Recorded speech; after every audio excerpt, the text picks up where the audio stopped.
अगर बच्चे अपने पेरेंट्स को रास्ते में छोड़ देते हैं, प्रॉपर्टी मिलने के बाद अपने पेरेंट्स को घर से बाहर निकाल देते हैं, तो उनकी वो प्रॉपर्टी जो है, जो पेरेंट्स ने उनके नाम ट्रांसफर की होगी, वो कैंसिल हो जाएगी। यानी कि जो विरासत उन्हें मिली है वो कैंसिल हो जाएगी।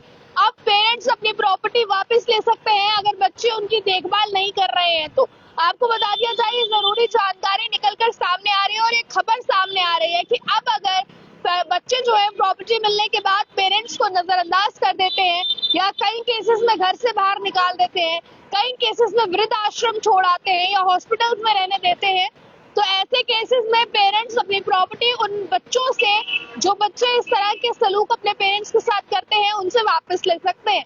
दरअसल ये खबर आप लोगों को कैसी लगी हमें जरूर बताइएगा। अब इस खबर के बारे में पूरी जानकारी मैं आपको दे दूं। बताया गया है, कर्नाटक के एक मंत्री शरण प्रकाश पाटिल ने ये कहा है कि यदि बच्चे अपने बुजुर्ग माँ बाप को अस्पताल में ही छोड़ देते हैं, उन्हें घर से बाहर निकाल देते हैं, तो उनकी संपत्ति में उनका हिस्सेदार, जो वो हिस्सेदारी उनकी रहती है, वो खत्म हो जाएगी, अदा हो जानी चाहिए।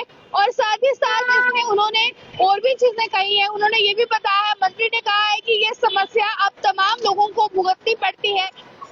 ऐसे कई लोग हैं जिन्हें यही समस्या का सामना करना पड़ता है। कई बेचारे ऐसे पेरेंट्स हैं जो अपनी प्रॉपर्टी अपने बच्चों के नाम लिख देते हैं, बच्चों में फोर्स करने पर जब वो लिख देते हैं तो प्रॉपर्टी लेने के बाद बच्चे अपना असली रंग दिखा देते हैं। हमारे देश में आज भी 60% की भी पॉपुलेशन की बात करूं तो ऐसी पॉपुलेशन है जो अपने पेरेंट्स के घरों से बाहर निकाल रही है। आज भी आप अगर वृद्धाश्रम जाएंगे, आपको इस बात का एहसास होगा। आज भी सड़कों पर आप बुजुर्गों को फिरते देखेंगे, आप उनसे पूछेंगे तो वो आपको बताएंगे कि एक समय में हमारा घर हुआ करता था, बट हमें बच्चों ने घरों से बाहर निकाल दिया है। तो ऐसे पे बच्चों के खिलाफ जो है वो कहीं ना कहीं ये चीज बहुत जरूरी और सही भी कर दी गई है। इस पर जनता की राय भी जानना जरूरी है, तो आप लोग भी अपनी राय को रखिएगा। अब मैं आपको इसमें ये बता दूं, इसमें मंत्री ने ये भी कहा है कि बच्चों के नाम पर जो संपत्ति पेरेंट्स ट्रांसफर करते हैं, उस ट्रांसफर की गई है उसको कैंसिल भी कर सकते हैं। साथ ही साथ बताया गया है, और क्योंकि देखा ये जाता है कि बुजुर्गों को बच्चे घरों से बाहर निकाल देते हैं, और अब इस पर ये भी मैं आपको बता दूं, इस पर फिलहाल ये चीजें निकलकर सामने आ रही हैं। अब बताया गया है, हाल ही में इसको लेकर समीक्षा बैठक में जो है इस चीज के लिए निदेशक में चिकित्सा शिक्षा एवं कौशल विकास मंत्री पाटिल ने बताया है, इस चीज की जानकारी दी है, समक्ष ये मुद्दा उठाया है और इस पर मंत्री ने गहरी चिंता व्यक्त की है। ये कहा है कि एक बहुत गहरी चिंता है, क्योंकि वृद्धाश्रम में डेली ऐसे केसेस सामने आते हैं और कई केसेस तो ऐसे होते हैं जो रिकॉर्ड भी नहीं हो पाते हैं। बच्चे अपने पेरेंट्स को बीमार पाकर उन्हें हॉस्पिटल में ही छोड़ जाते हैं।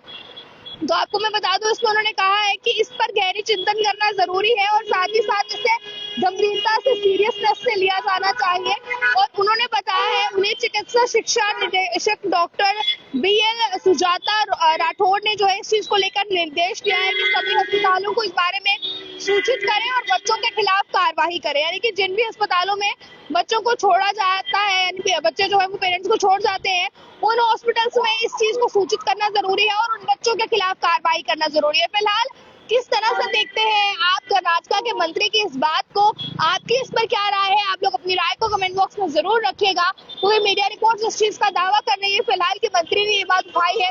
क्या आपको वाकई लगता है कि हमारे देश को इस चीज की जरूरत है, ऐसे बच्चों के खिलाफ एक्शन लेने की जरूरत है जो बच्चे वक्त आने पर अपने पेरेंट्स को घर से बाहर निकाल देते हैं? क्योंकि एक पेरेंट अपने बच्चे को पालने के लिए सारी जिंदगी लगा देता है, अपनी जितनी जमा पूंजी है वो पूरी जिंदगी इकट्ठा करता रहता है ताकि मेरे बाद मेरे बच्चों का भविष्य, आने वाला कल बेहतर हो सके। और वही बच्चे जब उनका भविष्य बेहतर हो जाता है तो वो अपने पेरेंट्स को एक यूजलेस चीज समझकर घरों से बाहर निकाल देते हैं, जो कि बिल्कुल भी गलत है। इस तरह की चीजें नहीं होनी चाहिए। और आपको उस पर क्या लगता है, अपनी राय को जरूर कमेंट बॉक्स में रखिएगा और इस वीडियो में एक अपना शेयर भी जरूर दीजिएगा। ज्यादा जानकारियों के लिए देखते रहे ऑल टाइम। कैमरा पर्सन गुलशन को दीजिए इजाजत।